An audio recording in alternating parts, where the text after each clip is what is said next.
KPM. Hai, Assalamualaikum, salam sejahtera. Anda sedang menyaksikan Didik TV KPM hari ini bersama-sama dengan saya Ria selaku hos anda. Apa khabar murid-murid yang berada di rumah? Kita doakan dalam keadaan yang sihat, sejahtera, jaga diri. SPM dah semakin dekat tau. Dan hari ini kita nak teruskan dengan pecutan SPM 2021 pecutan. Kita 2 kali pecutan hari ini.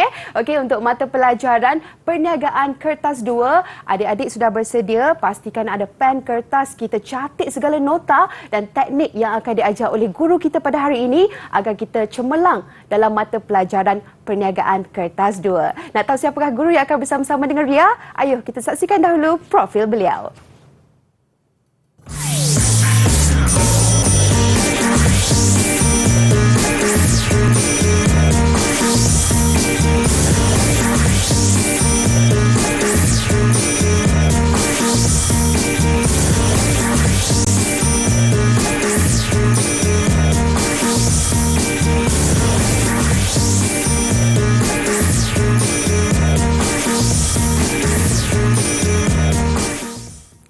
Baik, itulah dia kita dapat saksikan profil guru kita pada hari ini. Dengan itu saya ingin mengalu-alukan kedatangan Cikgu Nurlina daripada Sekolah Menengah Tinggi Kelang, Kelang Selangor. Assalamualaikum Cikgu. Assalamualaikum. Hai. Apa khabar Cikgu hari ini, sihat? Sihat. Okey, nampak berseri-seri. Terima kasih. Dan pastinya murid-murid dekat rumah juga ingin berkenalan dengan Cikgu. Mungkin boleh perkenalkan diri dan subjek kita pada hari ini Cikgu. Macam mana nak cemerlang dalam Perniagaan Kertas 2? Silakan. Okey, terima kasih Ria. Okey, bismillahirrahmanirrahim. Assalamualaikum warahmatullahi wabarakatuh dan salam sejahtera kepada semua anak murid cikgu calon SPM 2021. Bersama dengan cikgu hari ini, Cikgu Nurlina Muhammad.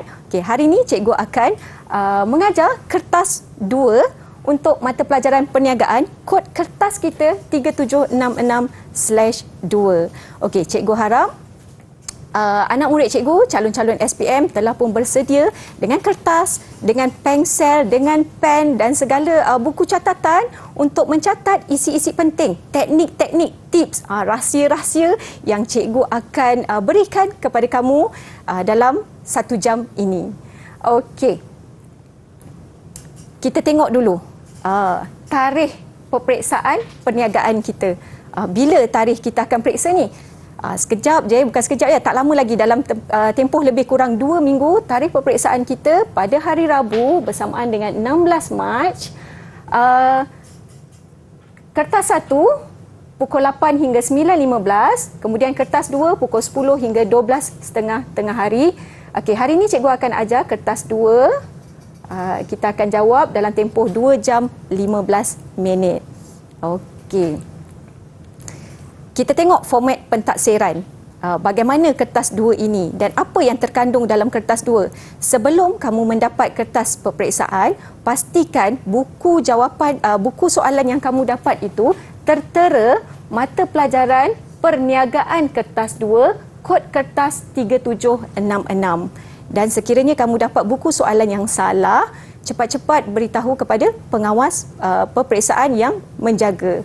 Okey, kita tengok. Kertas 2 ada 3 bahagian. Bahagian A, bahagian B dan juga bahagian C. Cikgu dah asingkan warnanya di sini. Okey, kita tengok bahagian A. Bahagian A ada 6 soalan.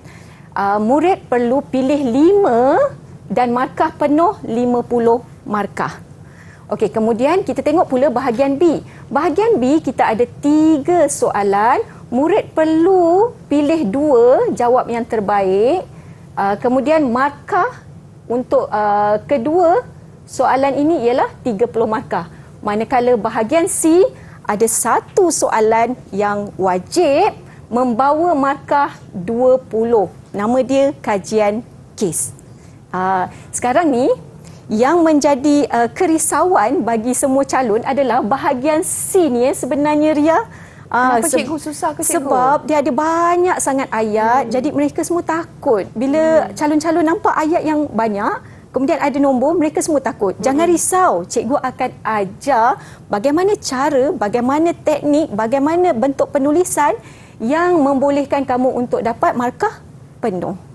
Okey, wajaran untuk bahagian A, bahagian B dan bahagian C ialah 60%. Okey.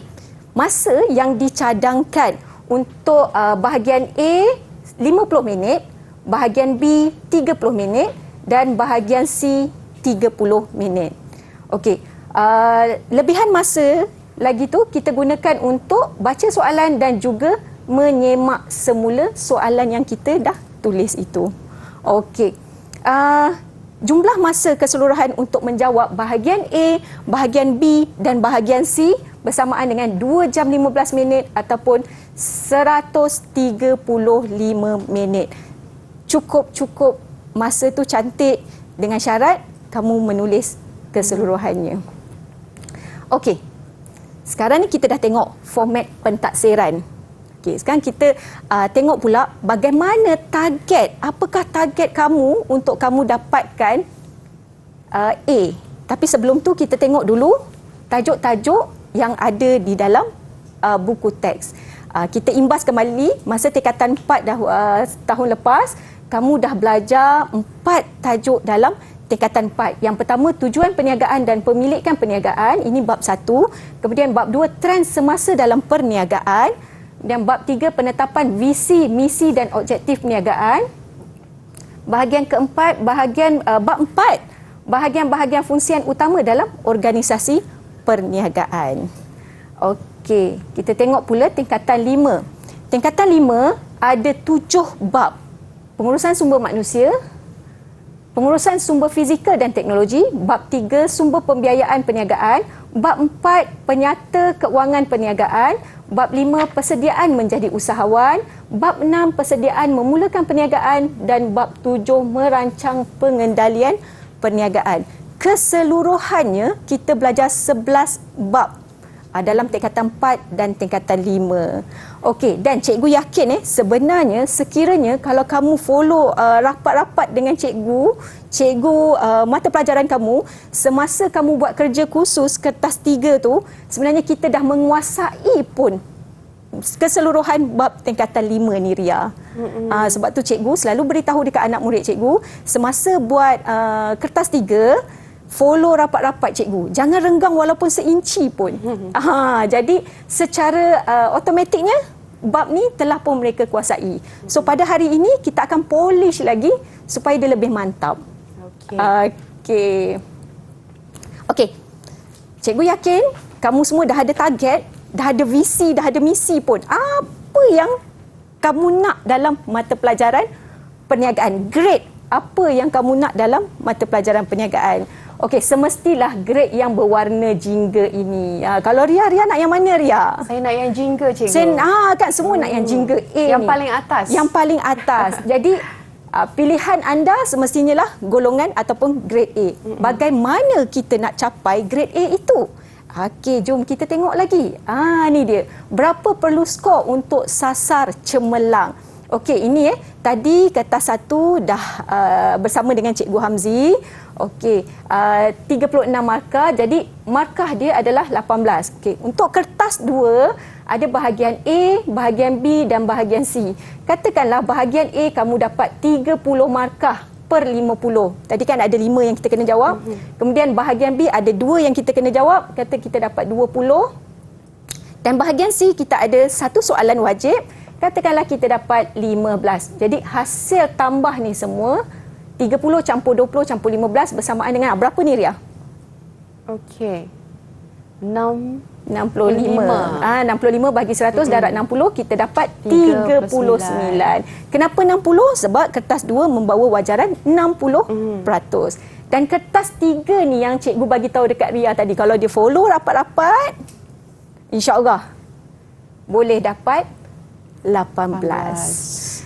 Jadi jom kita tengok. Kita tambah kertas 1, kertas 2 dan kertas 3. 18 campur 39 campur dengan 18 kertas 3. Berapa ni, Ria? Berapa tu, cikgu? Berapa tu, cikgu? 75. Ya. Kita dapat 75%. Ini kategori golongan jingga. Tadi nampak tak? Kat sini pun cikgu dah letak warna jingga dah. Jadi macam mana?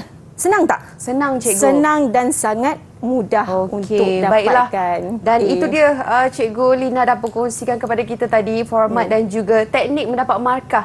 Dan saya pasti murid-murid di rumah juga dah ada target, Cikgu. Ya, Sekarang betul. ni patut ada target adik-adik ya. Okey, kejap lagi kita sambung untuk bahagian A pula. Terus bersama kami dalam Didik TV KPM. Didik TV KPM. Didik TV KPM. Anda kembali bersama Ria dalam Didik TV KPM hari ini untuk sukses SPM 2021 pecutan pastinya dalam mata pelajaran perniagaan kertas 2. Ria masih lagi bersama-sama dengan Cikgu Nurlina. Baik, tadi Cikgu dah pun terangkan kepada murid-murid semua format dan juga teknik macam mana kita nak dapat markah, nak skor A, dan sekarang ni kita nak teruskan dengan bahagian A.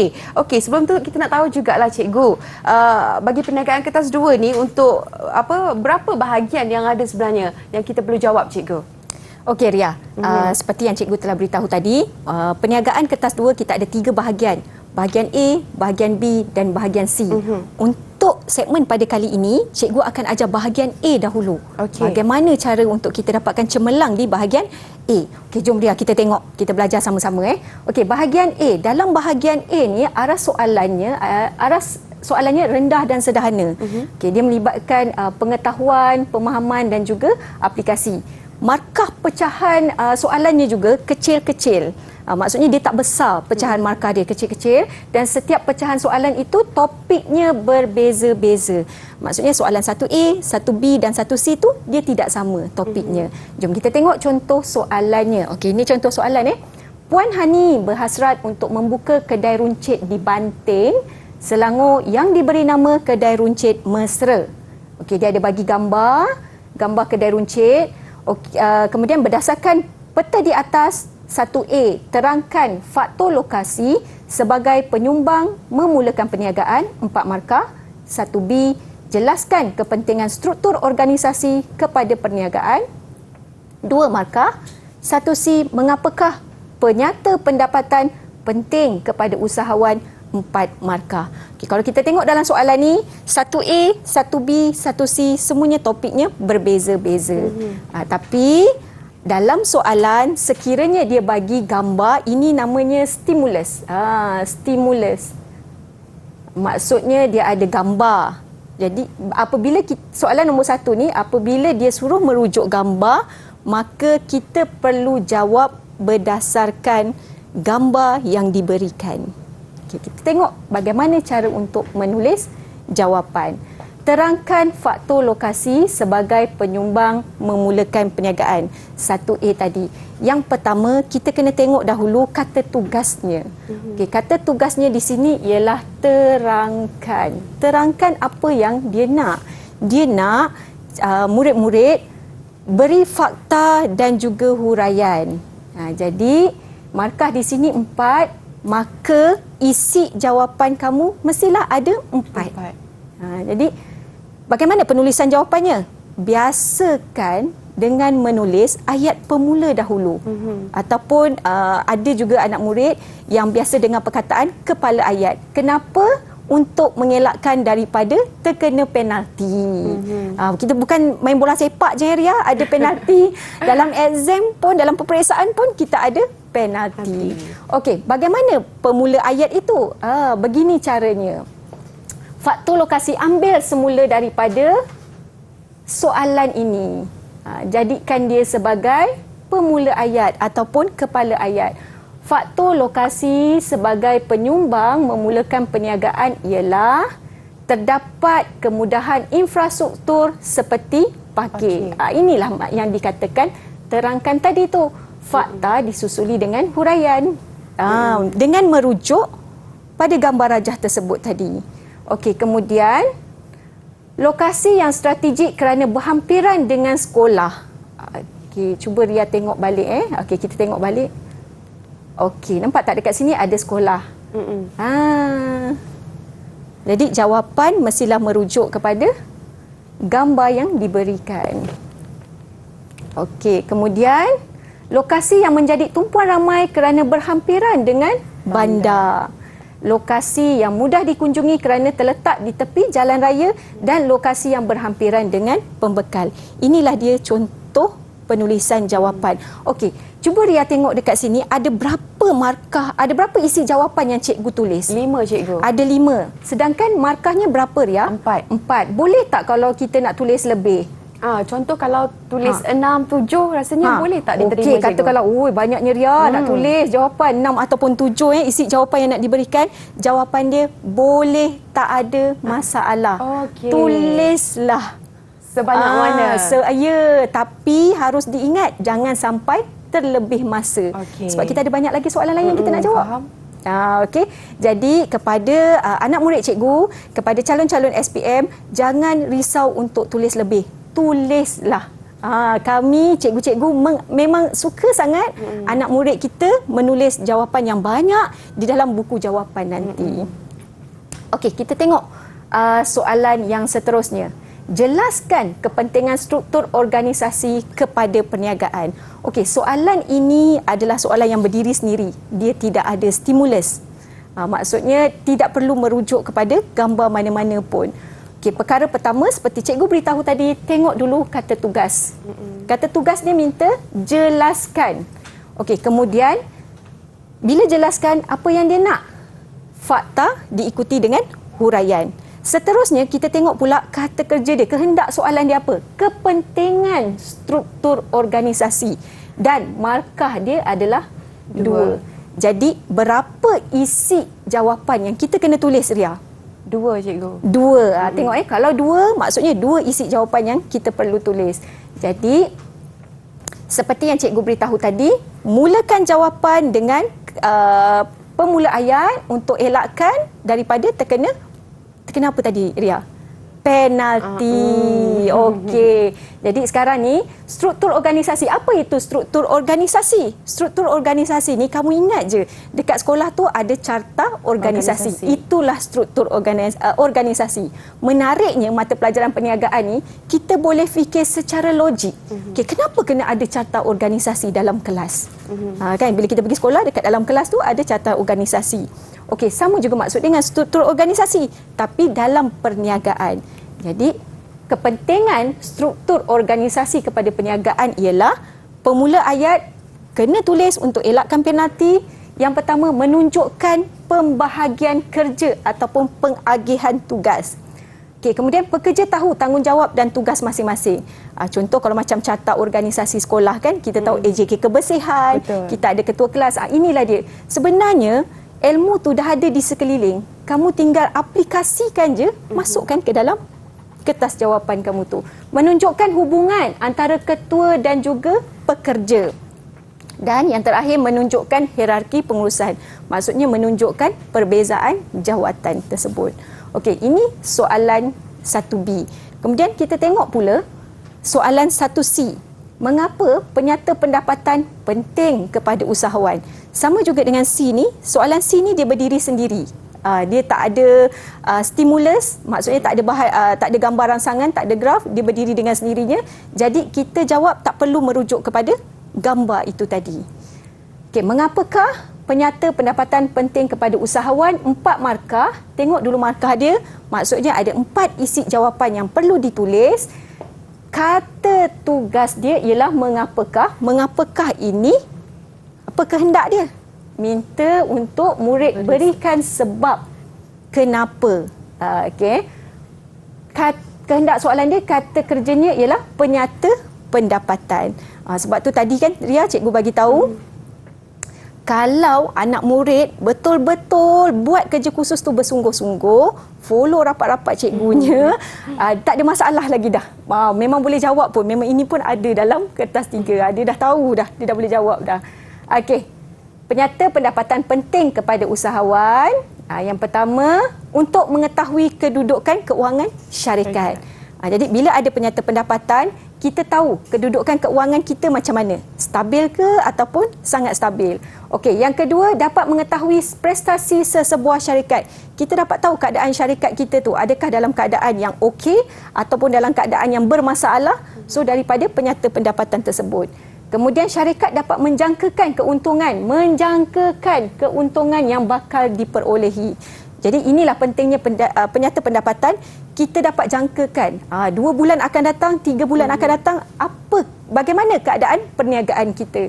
Dan yang terakhir, dapat meyakinkan pihak bank atau pihak pelabur untuk memberi pembiayaan ataupun dia nak melabur dalam perniagaan kita. Jadi dekat sini 4 markah, cikgu berikan dekat sini pun isi jawapan ada 4. Okey. Macam mana Ria? Rasanya senang cikgu, andai kata kita betul-betul mengikut apa yang markah peruntukan berapa dan kita tahu kata tugas dan juga jangan abaikan penalti tadi cikgu. Ya, betul. Itu yang penting. Baik, itu untuk bahagian A. Rasanya murid-murid dah jelas. Kita nak kembali sekejap je lagi untuk bahagian B pula. Terus bersama kami dalam Didik TV KPM. Didik TV KPM. Didik TV KPM.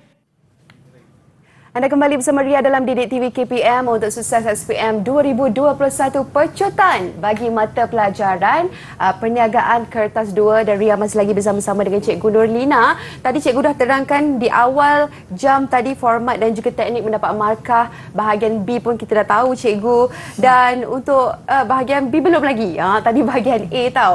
Dan untuk bahagian B, adakah sama markah dia, pecahan markahnya dengan bahagian B cikgu? Okey Ria, bahagian B ni lagi menarik. Bahagian B tadi ada seperti yang cikgu beritahu, kita ada 3 soalan dan murid perlu pilih 2 soalan. Markahnya adalah 30 markah. 30. Jadi aras sederhana dan tinggi, kemudian aplikasi analisis buat keputusan menilai, pecahan markahnya lebih besar berbanding dengan kertas bahagian A tadi. Jadi kita tengok bagaimana contoh soalan bahagian B. Okey, ini adalah contoh soalan bahagian B. Okey, kita tengok dekat sini, dia ada bagi petikan, dia ada bagi graf. Ini sebenarnya Ria yang anak murid kita takut ni. Bila dia nampak je ayat, bila dia nampak je graf, dia terus tak nak baca. Jangan risau ya anak murid, jangan risau calon-calon SPM. Jom ikut cikgu betul-betul. Tengok betul-betul, perhatikan betul-betul. Cikgu ajar kamu bagaimana cara untuk mencari dan seterusnya menulis jawapan. Okey, kita tengok contoh soalan. Maklumat berikut berkaitan dengan sebuah organisasi perniagaan. Puan Suri merupakan pemilik syarikat pengeluar roti di Kelang, Selangor. Pada tahun 2018, jualannya tidak mencapai sasaran. Oleh itu, bermula pada tahun 2019, beliau membuat keputusan untuk membangunkan laman sesawang perniagaan bagi melancarkan pengurusan syarikat yang mesra teknologi dan berdaya saing. Justru terdapat kesan ketara terhadap perniagaan, terutama jualan. Berikut ialah sebahagian graf jualan sepanjang tahun 2019. Perhatikan graf ini, tengok graf ini. Okey, kita tengok jualan dan sasaran jualan. Dia ada bagi pada bulan Jun di sini. Kemudian dia ada bagi pada bulan Julai, Ogos, September, Oktober. Dan yang warna ungu ni adalah sasaran jualan. Ini adalah sasaran jualan. Kemudian yang berwarna pink ini adalah jualan. Okay. Puan Suri mendapati ramai pekerja mahirnya telah bekerja di kedai roti lain disebabkan gaji yang ditawarkan rendah. Beliau membiarkan masalah tersebut dengan merekrut pekerja baharu dan ini menyebabkan kos melatih pekerja meningkat. A. Anda bersetuju dengan keputusan yang dibuat oleh Puan Suri pada tahun 2019? Jelaskan 9 markah. B. Jelaskan aspek pengelolaan sumber manusia yang dilakukan oleh Puan Suri 6 markah.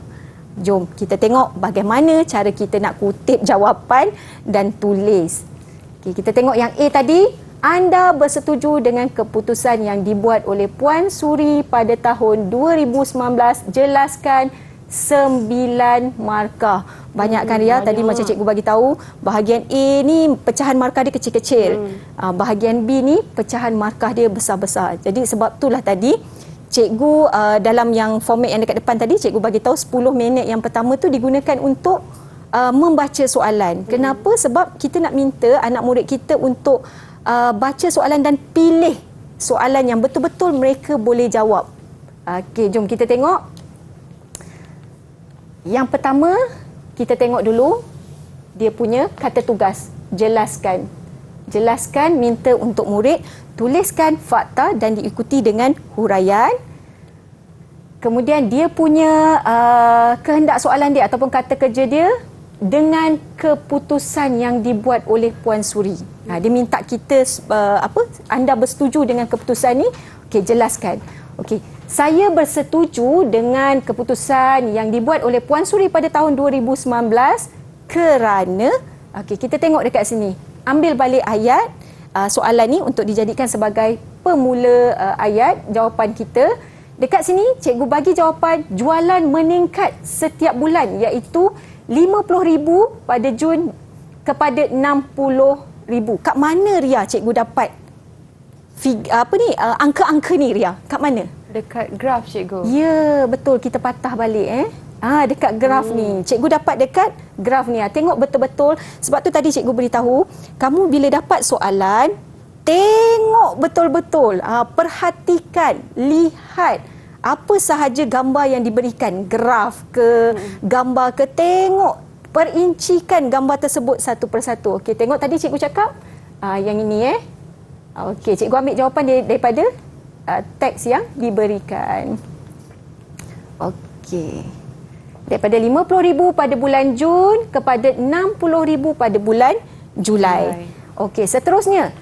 Jualan melebihi sasaran iaitu sasaran 30,000 dan jualan 50,000 pada bulan Jun. Dekat mana cikgu ambil ni Ria? Sama juga dekat graf. Graf tu dekat mana? Dekat soalan tadi. Cikgu tak ambil kat mana-mana pun. Kemudian dengan adanya laman sesawang tadi dapat meluaskan pasaran. Okey, pelanggan dapat membuat tempahan dengan mudah dan cepat. Kenapa? Sebab Puan Suri ni tadi dia membangunkan satu laman sesawang untuk perniagaan kedai roti dia tadi. Pelanggan dapat terus membuat pembayaran dengan menggunakan e-banking. Promosi perniagaan dapat dijalankan berkesan melalui e-dagang. Seterusnya dapat menjimatkan kos promosi. Kenapa? Sebab beliau dah ada laman sesawang kan? Kedai tu dah ada laman sesawang, jadi tak perlu nak susah-susah. Memang dah boleh terus buat promosi dekat situ secara tak langsung dapat menjimatkan kos. Yang paling menariknya dapat beroperasi 24 jam. Pengurusan lebih teratur dan sistematik dengan adanya laman sesawang tersebut. Okey, beginilah contoh bentuk penulisan untuk bahagian B. Okey, kita tengok pula soalan B. Jelaskan aspek pengelolaan sumber manusia yang perlu dilakukan oleh Puan Suri, 6 markah. Yang ini tadi kan cerita dia, apa masalah cerita Puan Suri ni tadi? Kalau kita tengok okey, cikgu kena patah baliklah. Puan Suri mendapati apa dia Ria?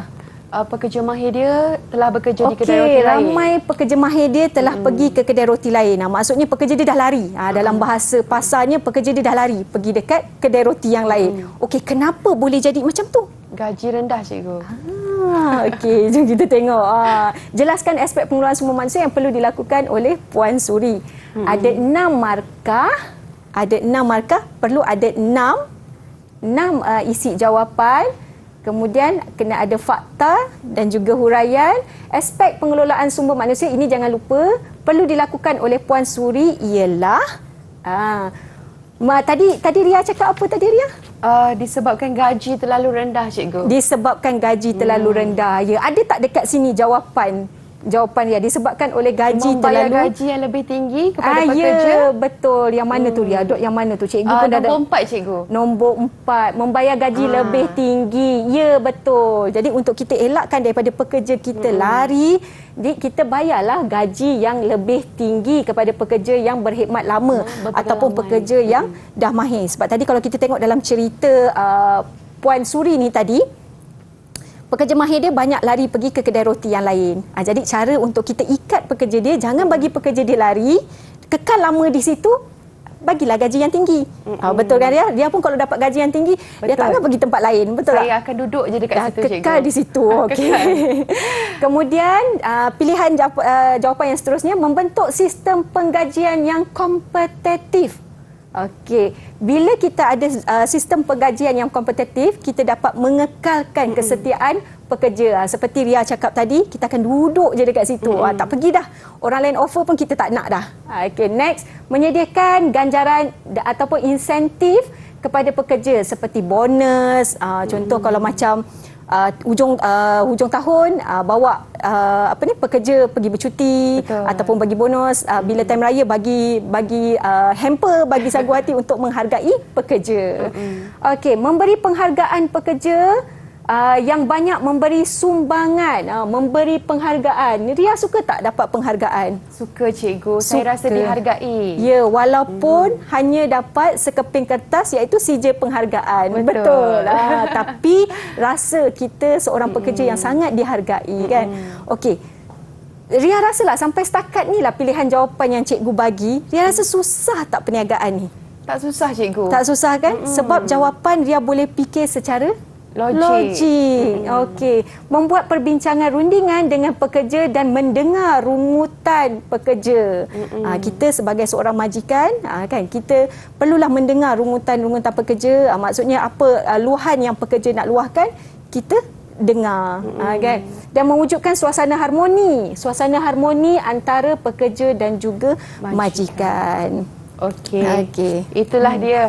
Okey, untuk bahagian B, saya pasti perincian dah pun diterangkan oleh Cikgu Nurlina. Memang sangat-sangat mudah untuk murid-murid skor A pastinya dalam mata pelajaran perniagaan kertas 2. Baik, kita kembali selepas ini untuk bahagian C pula. Terus bersama kami dalam Didik TV KPM. Didik TV KPM. Didik TV KPM. Anda kembali bersama Ria dalam Didik TV KPM untuk sukses SPM 2021 pecutan bagi mata pelajaran perniagaan kertas 2, dan Ria masih lagi bersama-sama dengan Cikgu Nurlina. Cikgu, tadi cikgu dah terangkan bahagian A, bahagian B kepada murid-murid. Dan pastinya kalau kita sebut bahagian C ni, cikgu, adalah bahagian yang paling ditakuti. Sebab katanya bahagian C ni seolah-olah kita main game, cikgu. Permainan video game tu, makin tinggi level dia, makin susah. Betul ke, cikgu? Kalau main game tu macam itulah, makin naik level makin susah. Tapi untuk bahagian C, perniagaan kertas 2 ni sebenarnya senang dia. Inilah bahagian yang paling mudah untuk calon-calon murid-murid skor. Kenapa? Sebab ini adalah soalan berbentuk stimulus. Dia dah bagi dah pun teks di situ, dan sebenarnya ada clue, ada petunjuk di situ. Nanti cikgu akan ajarkan tips dan teknik dia, kaedah dia bagaimana untuk kita tulis jawapan berdasarkan clue-clue yang telah diberikan. Okey, kita tengok bahagian C.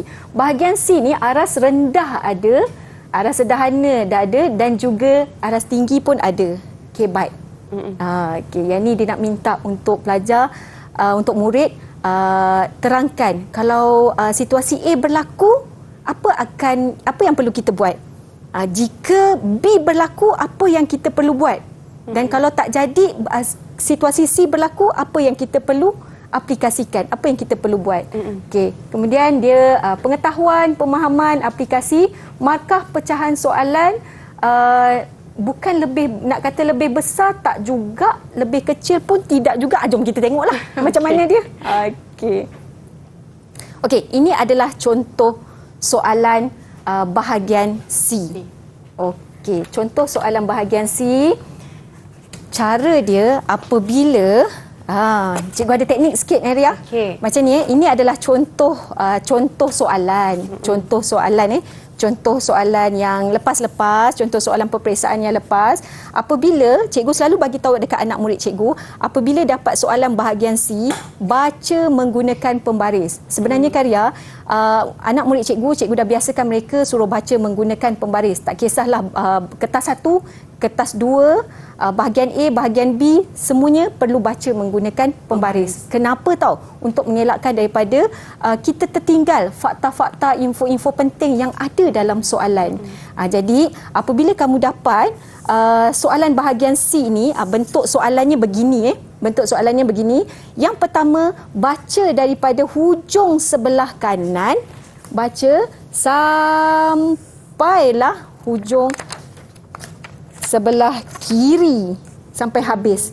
Sampai kertas peperiksaan tamat. Baca sekali imbas. Dan baca menggunakan pembaris. Macam mana baca menggunakan pembaris? Macam ni cara dia. Okey, bacalah baris demi baris, ayat demi ayat. Begini. Untuk apa tadi cikgu bagi tahu? Untuk mengelakkan daripada kita tertinggal info-info penting. Okey, jom kita tengok dekat paparan skrin. Paparan skrin ni, jom kita baca sama-sama dengan cikgu. Boleh cikgu. Okey, jom kita tengok. Maya Furniture Industri Sdn Bhd adalah syarikat pembuatan perabot berasaskan tempahan khas yang beroperasi di Banting, Selangor. Syarikat ini diuruskan oleh Encik Afiq sebagai pengurus besar dan isterinya Puan Maya sebagai pengurus operasi. Baru-baru ini, pihak syarikat membeli 2 buah mesin berteknologi tinggi. Namun begitu, mesin-mesin ini tidak dapat digunakan secara optimum kerana para pekerja masih belum mahir mengendalikannya. Encik Afiq meminta pengurus sumber manusia mengatasi masalah tersebut. Perenggan kedua, selepas 10 tahun beroperasi, Encik Afiq berhasrat untuk mengembangkan perniagaan dengan membuka kedai perabot untuk menjual sendiri produk siap mereka kepada orang ramai. Cadangan ini dibantah oleh Puan Maya kerana bimbang jika kilang mereka tidak mampu mencapai kapasiti pengeluaran yang dikehendaki serta modal yang tidak mencukupi.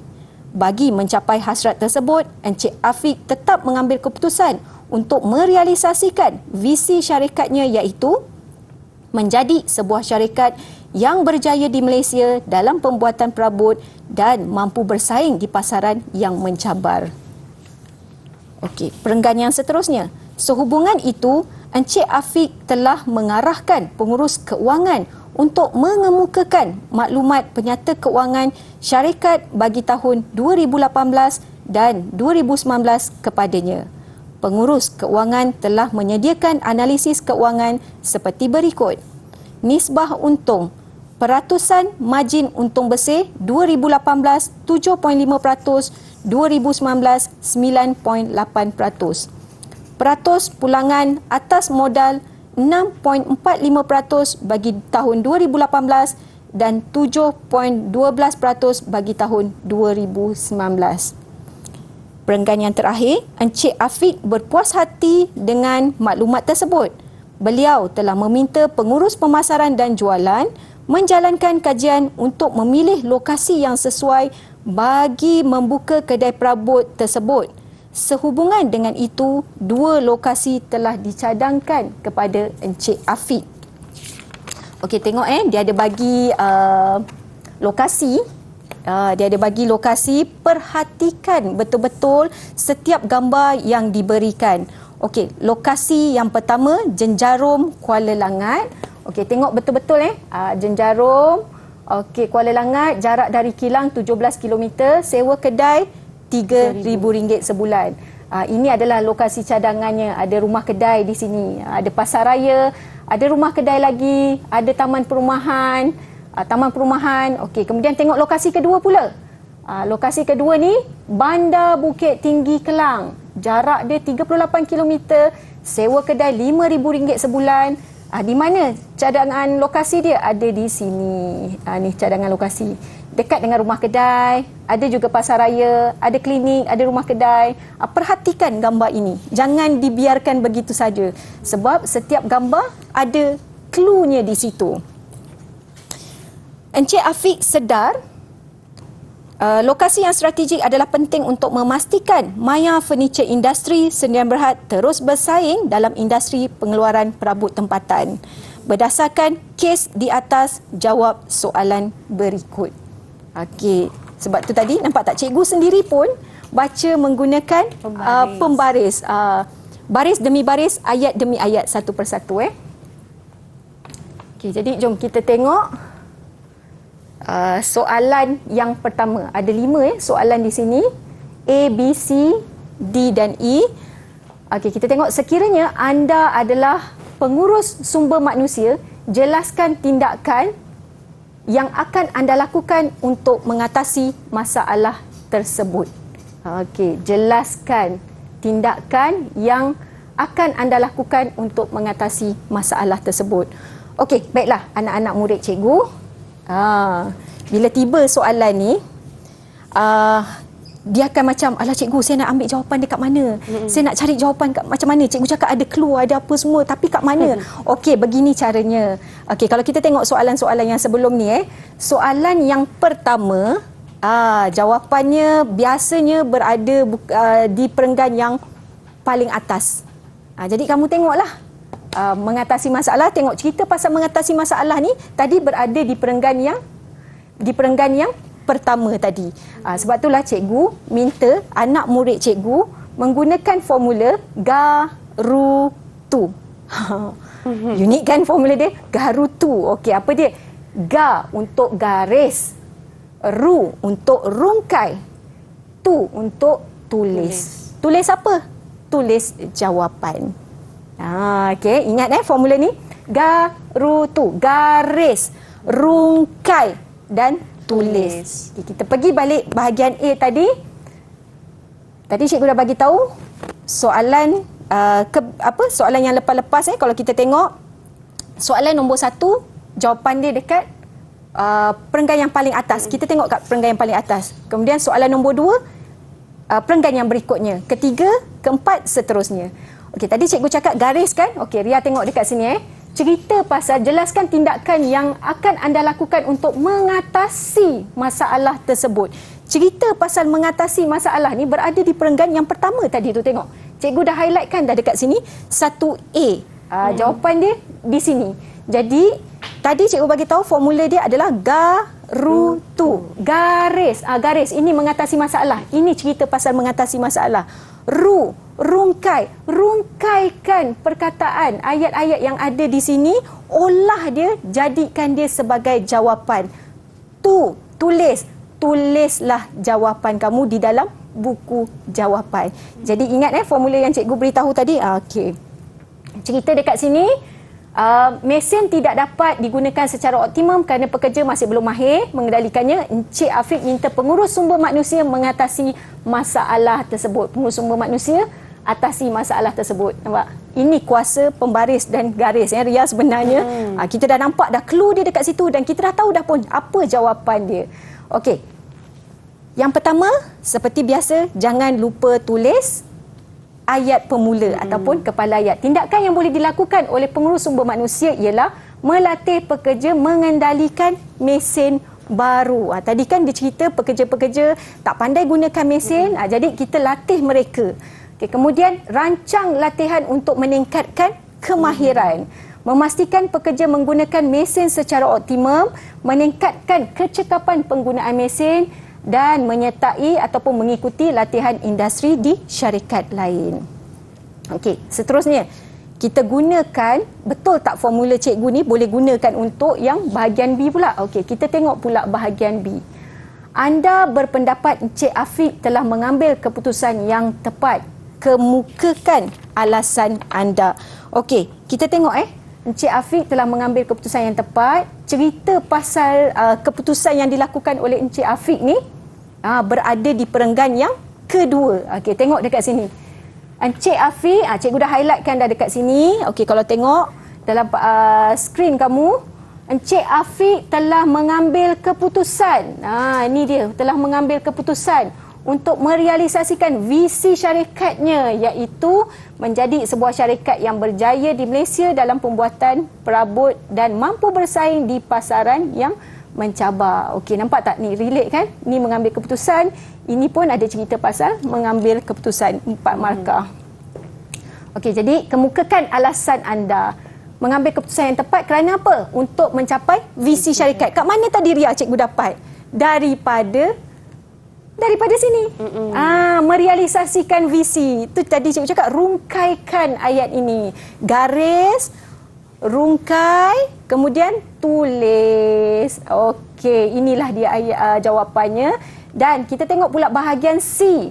Mengapakah pengurus keuangan perlu mengemukakan maklumat tersebut kepada Encik Afiq? 3 markah. 3 markah, 3 isi jawapan yang kita perlu tulis. Okey, cerita pasal pengurus keuangan nak kemukakan maklumat ni dekat mana? Perenggan bawah dia tadi. Ingat tak tadi Ria? Kita baca sama-sama tadi. Encik Afiq telah mengarahkan pengurus keuangan untuk mengemukakan. Nampak? Sama tak? Sama, cikgu. Sama kan? Jadi apa yang kita perlu buat? Pertama tadi garis, yang kedua kita rungkaikan. Rungkaikan apa yang ada dekat sini. Dan kita tulis. Rungkaikan ayat yang ada di sini. Kemudian kita tulis jawapan dia. Pengurusan keuangan perlu mengemukakan maklumat tersebut kepada Encik Afiq kerana ingatan lagi sekali untuk anak murid cikgu, jangan lupa untuk menulis ayat pemula ataupun kepala ayat. Tujuan dia untuk mengelakkan daripada kamu dikenakan penalti. Dan jawapan kamu mestilah dikaitkan dengan cerita kita, kajian kes tersebut. Okay, menilai prestasi perniagaan, membuat keputusan dengan tepat, membandingkan keuntungan atau kerugian dan merancang pengagihan sumber. Okey, next seterusnya kita tengok pula jelaskan perbandingan nisbah untung. Satu lagi Ria, sebenarnya anak murid kita takut bila tengok je perkataan nisbah untung ni, dia dah alah kalkulator nak kira kat mana apa semua, dia dah takut dah. Sebenarnya kita tengok dekat sini je. Tak perlu kira pun wahai anak murid cikgu. Soalan dalam buku soalan tu dia dah siap tolong kirakan dah untuk kamu. Kamu tinggal ambil sahaja dan jadikan dia sebagai jawapan. Jadi bagaimana cara penulisan jawapannya? Okey, peratusan margin untung bersih menunjukkan peningkatan lebih baik. Yang ini dari 7.5% tahun 2018 kepada 9.8% pada tahun 2019. Kat mana Ria cikgu dapat jawapan ni? Ada ke cikgu tekan kalkulator? Tak ada, cikgu. Tak ada kan? Cikgu dapat daripada sini. Cikgu ambil semula, jadikan dia sebagai jawapan. Inilah yang dikatakan rungkai, olah balik ayat ini. Okey. Kemudian meningkat sebanyak 2.3%. Ini dari mana cikgu dapat ya? Hasil tolak ini dan ini. Okey. Peratusan pulangan atas modal menunjukkan peningkatan dari 6.5% ke 7.2%. Dari mana cikgu dapat? Daripada teks tadi tu. Okey, kita tengok yang terakhir. Jika anda adalah Encik Afiq, pilih lokasi yang sesuai. Kita tengok tadi lokasi 1 dan 2. Perhatikan betul-betul. Tengok betul-betul gambar ni. Buka mata besar-besar. Jawapan semua ada di sini. Okey, kita tengok lokasi 1. Lebih hampir dengan kilang. Kos pengangkutan kurang, sewa kedai 3,000. Dari mana cikgu dapat? Daripada teks tadi. Okey, tempat kunjungan ramai kerana ada 2 buah pasaraya. Daripada mana cikgu dapat clue dia? Juga. Daripada pelan teks itu tadi. Kemudian kemudahan infrastruktur yang lebih baik, lokasi 2 lebih sesak. Sebab apa tadi dia kata lokasi 2 lebih sesak? Sebab dia berada di Jenjarong Kuala Langat berdasarkan gambar yang diberikan tadi. Okey, katakanlah cikgu, saya rasa lokasi 2, tulis terpulang. Sebab jika anda adalah Encik Afiq, bukannya cikgu jika anda. Jadi kalau nak tulis jawapan 2 pun tak ada masalah. Lokasi 2 terletak di Kelang, terdapat banyak kemudahan, banyak pusat membeli belah, prospek lebih luas dan terdapat banyak taman perumahan. Semuanya cikgu ambil dalam teks ini tadi. Baiklah, kalau kita tengok kebanyakan jawapan berada pada teks cikgu. Ya, jadi betul, murid-murid jangan cari jawapan luar daripada teks, baca teks betul-betul. Okey cikgu, nampak gaya kita kesempitan masa dan mungkin ucapan terakhir cikgu kepada para murid-murid kita yang akan menuju SPM insya-Allah untuk mata pelajaran perniagaan kertas 2 pada hari Rabu 16 Mac 2022. Silakan cikgu. Okey, kepada semua anak murid cikgu, kepada semua calon-calon SPM, cikgu selalu beritahu kepada anak murid cikgu. Okey, yang pertama, penat akan hilang, manfaat kekal selama-lamanya. Maksudnya apa? Kamu penat sekarang belajar tau. Letihnya semua subjek yang kamu ambil kamu kena belajar. Tapi jangan risau. Penat tu akan habis setelah kamu selesai jawab exam. Manfaatnya kekal selama-lamanya. Maksudnya apa? Bila keputusan SPM keluar, dalam kertas tercatat mata pelajaran perniagaan kamu dapat A, itulah manfaat yang kekal selama-lamanya. Kamu boleh cerita dengan satu Malaysia, saya dapat A untuk mata pelajaran perniagaan. Dan mata pelajaran perniagaan ni adalah mata pelajaran yang mana perniagaan menjamin masa depan anda. Inilah satu-satunya mata pelajaran yang best, yang menarik, kita boleh jangkakan pendapatan kita. Terima kasih banyak Cikgu Nurlina pada hari ini. Kita jumpa lagi untuk episod akan datang. Terus bersama kami dalam Didik TV KPM.